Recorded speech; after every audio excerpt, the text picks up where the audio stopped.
तेल क्यों और कौन सा खाना चाहिए और कब खाना चाहिए। जी हाँ दोस्तों, आज तक हमने आपको घी, छाछ, दही, दूध इन सब के बारे में आपको वीडियो बनाकर इसकी सब जानकारी आपको दी है। आज के वीडियो में हम देखेंगे तेल। तेल किसने, कितना, कब, कौन से वक्त खाना चाहिए, ये सब हम आपको इस वीडियो में बताएंगे। नमस्ते दर्शकों, मैं डॉक्टर महेश चौधरी हमारे निरामयी वसुधा यूट्यूब चैनल में आपका सर से स्वागत करते हैं। तो दोस्तों, आज हम आपको जानकारी देंगे तेल के बारे में। तेल ऐसी चीज़ है जो शरीर के लिए अत्यावश्यक होती है।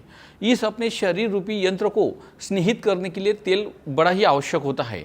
स्नेह के कुल 4 प्रकार बताए गए हैं: घृत, तेल, वसा और मज्जा। ऐसे 4 आयुर्वेद शास्त्र में वर्णन किए हैं स्नेह वर्ग।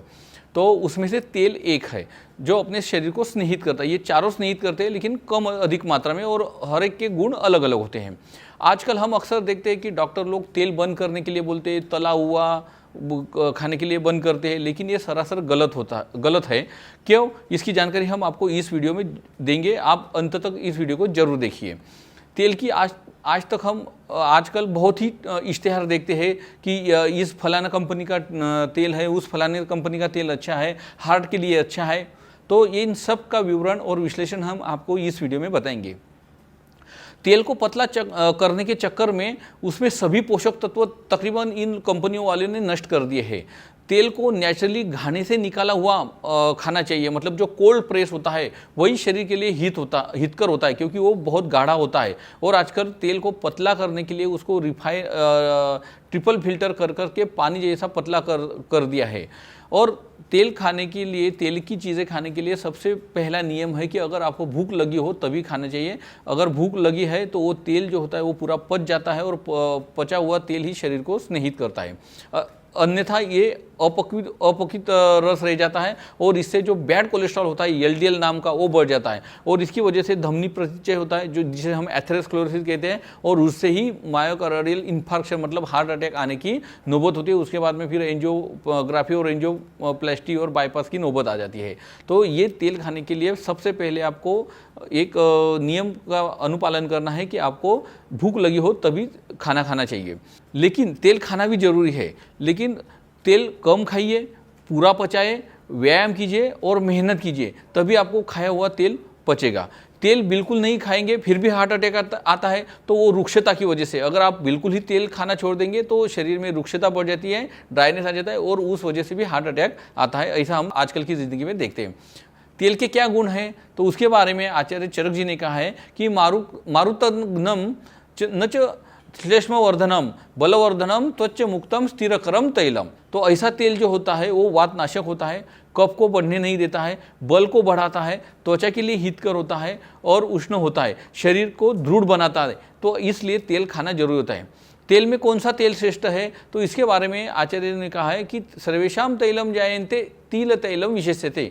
मतलब सब तेलों में तिल तेल ही विशेष है, और तेल शब्द ही तिल से पैदा हुआ है, इसलिए तिल का तेल श्रेष्ठ होता है। तेल में कौन सा तेल फिर कनिष्ठ होता है, तो उसके बारे में आचार्य ने कहा है कि कुसुम्बहीनम तैलम।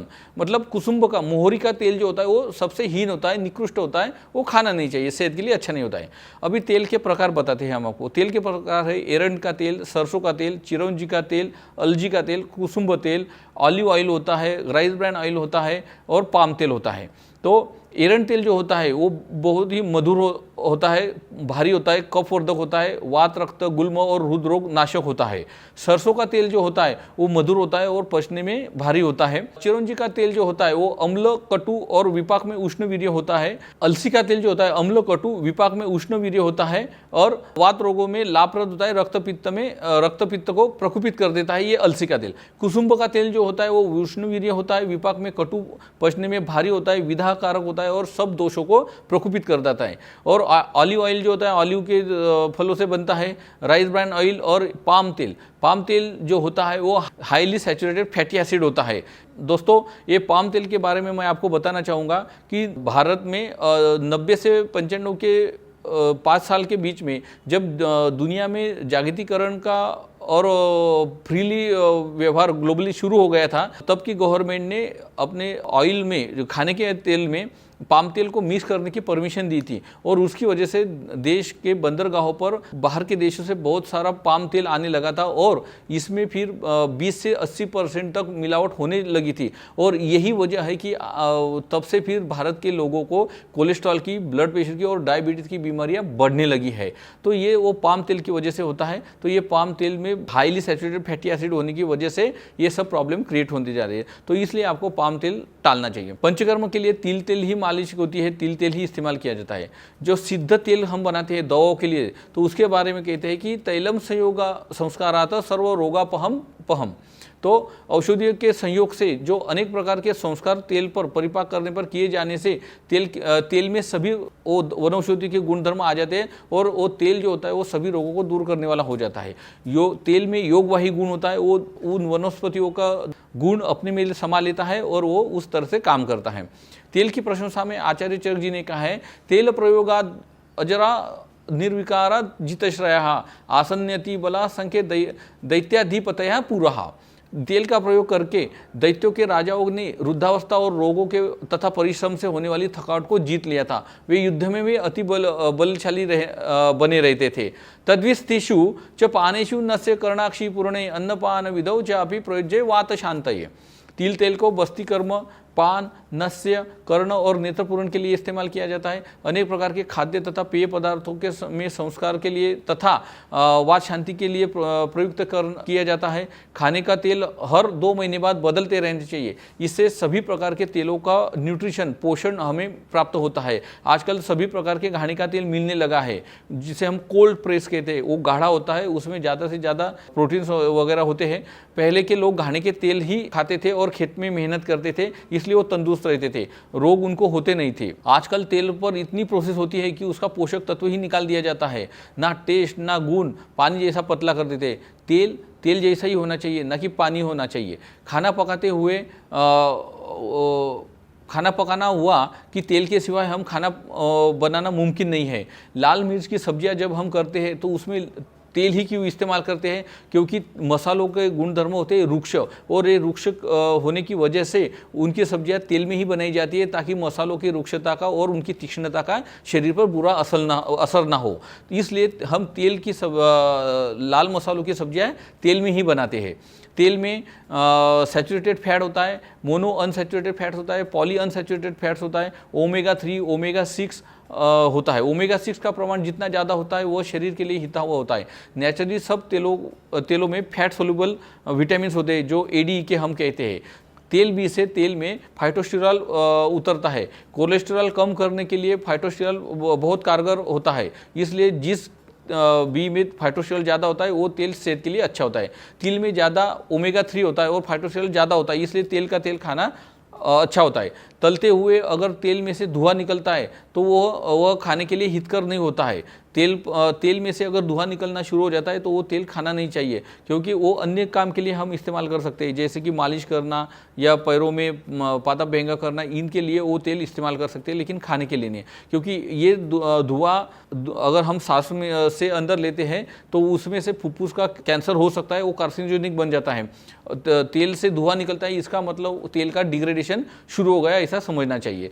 तलते वक्त अगर तेल को हम 190 डिग्री तक गर्म करते हैं, डीप फ्राइंग करते हैं, तो वो तेल में हानिकारक घटक तैयार होना शुरू हो जाते हैं। इसलिए तेल को ज़्यादा गर्म नहीं करना चाहिए, बार बार गर्म नहीं करना चाहिए, और एक बार में ही उसको गर्म करके इस्तेमाल करना चाहिए, बार बार गर्म करना नहीं चाहिए।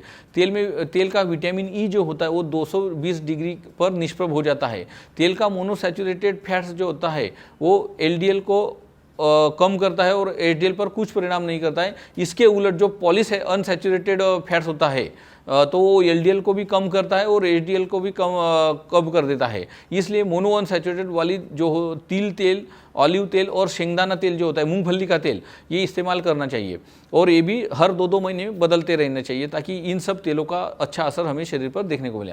करडई और सूर्यफूल में पॉली अनसैचुरेटेड फैट्स ज़्यादा होता है, ये HDL कम कर देते हैं और इसकी वजह से हार्ट अटैक का चांस बढ़ जाता है। करडई सूर्यफूल के तेल के ज्वलन से शरीर में फ्री रेडिकल्स ज़्यादा पैदा होते हैं, जो कि कैंसर होने की संभावना पैदा कर देते हैं। तेल से वनस्पति तुप और मार्गारीन बनाया जाता है। इससे ट्रांस फैटी एसिड तैयार होते हैं जो शरीर के लिए बहुत ही हानिकारक होते हैं। पॉली अनसैचुरेटेड फैटी एसिड जो होते हैं, करडई, सोयाबीन और सूर्यफूल, वनस्पति तुप, मार्गारीन, इनके नियमित सेवन से प्रजनन क्षमता और स्त्री पुरुष में समागम की इच्छा कम कर देता है। ये बात बहुत ध्यान में रखना चाहिए कि पॉली अनसैचुरेटेड फैटी एसिड जो करडई, सोयाबीन, सूर्यफूल, वनस्पति तुप, मार्गारीन ये होते हैं, ये स्त्री पुरुष में समागम की इच्छा कम कर देते हैं। इसलिए ओमेगा 3 फैटी एसिड वाली जो फिश ऑयल, तिल, मूंगफली का तेल, ये उपयोग में लाना चाहिए। एडल्ट्रेशन जो आजकल बहुत हम देखते हैं, वो मिलावट से भी हमें बचना चाहिए। कानून होने के बाद में भी इतने बड़े पॉपुलेशन के देश में एडल्ट्रेशन को रोक पाना सरकार के लिए असंभव है। इसलिए अपने खुद की सेहत की और परिवार के सेहत की जिम्मेदारी अपनी ही बनती है कि हम खुद को कैसे इन एडल्ट्रेशन से बचा सके। आजकल व्यापारी लोग फायदों के लिए ऑर्गेमोन ऑयल मिक्स कर देते हैं। यह सस्ता और विषैली होता है। ब्लड प्रेशर, इससे ब्लड प्रेशर हो जाता है, अनेक तरह के रोग हो जाते हैं, कोलेस्ट्रॉल बढ़ जाता है। तेल का डिब्बा खरीदते वक्त या पाउच या उस टीन पर ऊपर का लेबल हम जरूर पढ़ना चाहिए। उस लेबल पर अगर ऑर्गेमोन ऑयल तो नहीं लिखा है, ऑर्गेमोन ऑयल तो मिक्स नहीं है, इसका हमें कंफर्मेशन करना चाहिए। Oil should be free from the argemone oil, ये ध्यान में रखना चाहिए। तेल को प्रोसेस करके या फिल्टर करके उसके अति उष्मा करके जो पतला बनाया जाता है और ऑक्सीडाइज किया जाता है, ये बहुत बड़ी भूल है। ये कार्सिनोजेनिक फ्री रेडिकल्स तेल में पहले ही पैदा कर देते हैं। इसलिए कोल्ड प्रेस जो घाने का तेल होता है वही खाना चाहिए। बिना उष्मा दिए हुए तेल को आहार में लेना चाहिए। इसलिए घाने का तेल का मैं आग्रह करूँगा, आप कौन सा भी तेल खाइए, लेकिन घाने का निकाला हुआ कोल्ड प्रेस जो ऑयल होता है वही आप खाइए। तिल के तेल में एंटीऑक्सीडेंट गुणधर्म होते हैं, ओमेगा 3 प्रचुर मात्रा में होता है, गर्म करके भी यह नष्ट नहीं होता है। यह सब बातों को मद्देनजर रखते हुए तिल तेल को खाने में इस्तेमाल करना चाहिए। यही सबके लिए वाजिब है। तिल तेल, इसके अलावा तिल तेल एंटीवायरल, एंटी फंगल, एंटीबैक्टीरियल ये गुणधर्म, ये प्रॉपर्टी भी अपने साथ रखता है। मैलिग्नेंट मेलानोमा जो है, स्किन कैंसर, तिल तेल से अगर तिल तेल लगाने से इसकी ग्रोथ रुक जाती है। हर रोज शरीर को तिल तेल लगाने से सूरज की जो तेज किरण होती है, यूवी रे से त्वचा का रक्षण होता है। मामूली गर्म करते रोज पीने से आंतड़ियों का कैंसर नहीं होता है। उसमें सिसेमल फाइटोकेमिकल नाम का एक्टिव प्रिंसिपल होता है तिल के तेल में। मूंगफली और तिल का तेल अगर मिक्स करके खाए तो यह एक आदर्श मिश्रण साबित हुआ है। इसलिए खाते वक्त हम मूंगफली का तेल और तिल का तेल मिक्स करके खा सकते हैं। दोस्तों आगे हम बताएंगे नारियल का तेल। नारियल का तेल मालूम है सबको कि ये केश्य होता है, इसलिए बालों में लगाते हैं। और केरला में तो नारियल प्रचुर मात्रा में होने की वजह से वहाँ से नारियल के दूध से तेल बनाते हैं और वो तेल खाया जाता है। इसका जल्दी ऑक्सीडेशन नहीं होता है। इसमें लॉरिक एसिड होता है जो मातृस्तन्य में भी पाया जाता है। इससे बच्चों के मस्तिष्क की वृद्धि होती है। इसलिए प्री मैच्योर बेबी को नारियल का तेल फीडिंग ट्यूब से दिया जाता है। इससे नारियल जो है वो बच्चों को ज़्यादातर खाने के लिए देना चाहिए। बच्चों का मस्तिष्क 5 साल तक बढ़ता रहता है। अन्य तेल जैसे कि राइस ब्रांड ऑयल हो गया, करडई का तेल हो गया, कैनोला ऑयल हो गया, सरकी का तेल जो कॉटन सीड ऑयल होता है, पाम तेल पाम फल के बीज से निकाला हुआ होता है जिसमें बीटा कैरोटीन ज़्यादा होता है, सोयाबीन का तेल हो गया, एवोकाडो ऑयल हो गया, कॉर्न ऑयल हो गया। तो दोस्तों ऐसे दुनिया में अनेक प्रकार के तेल है। तो खाने के लिए तो मैं आपको तिल का तेल और मूंगफली का तेल कहूँगा, और अगर पॉसिबल रहे तो ओरिजिनल नारियल का तेल आप घर पे भी बना सकते हैं। इसकी प्रोसीजर विस्तृत में आपको यूट्यूब पर मिल सकती है। तो दोस्तों ये था हमारा आज का वीडियो जिसमें जानकारी हमने आपको तेल के बारे में दी थी। तो आप कौन सा तेल कब कितना खाना चाहिए ये सब इन्फॉर्मेशन हमने आपको इस वीडियो में दी है। हम आशा करते हैं कि ये तेल का वीडियो आपको ज़रूर पसंद आया होगा और ये अपने परिवार के साथ में, दोस्तों के साथ में आप इसे ज़रूर शेयर कीजिए। और अगर हमारे यूट्यूब चैनल को आपने सब्सक्राइब नहीं किया है तो ज़रूर सब्सक्राइब कीजिए, बेल आइकन दबाइए, इस वीडियो को लाइक जरूर कीजिए और शेयर कीजिए। धन्यवाद।